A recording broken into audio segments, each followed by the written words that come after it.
દર્શક મિત્રો, હું છું પરમાર અનિશા. તમે જોઈ રહ્યા છો લોક સામના ન્યૂઝ. તો જોઈએ આજના સમાચાર. સુરેન્દ્રનગરથી અમારા રિપોર્ટર તૃપ્તિ શાહ સાથે. વડોદરામાં સ્ટેટ મોનિટરિંગ સેલને મોટી સફળતા મળી છે.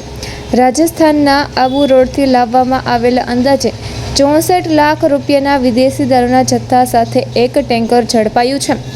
ગોલ્ડન ચોકડી નજીક પાર્કિંગમાં ટેન્કર પહોંચે તે પહેલાં જ એસએમસીની ટીમે દરોડો પાડી કાર્યવાહી કરી હતી.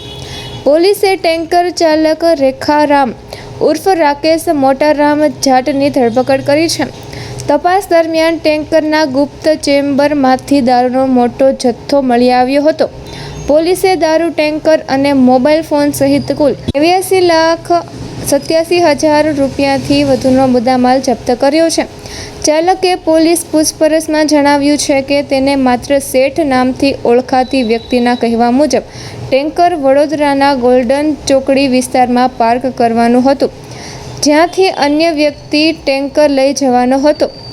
હાલ હરણી પોલીસે પ્રોહિબિશન હેઠળ ગુનો નોંધી મુખ્ય સૂત્રધાર શેઠ અને અન્ય સંડોવાયેલા લોકોની શોધખોળ શરૂ કરી છે. આટલી મોટી માત્રામાં દારૂનો જથ્થો વડોદરામાં કોણે મંગાવ્યો હતો તે હવે તપાસનો મુખ્ય વિષય બન્યો છે.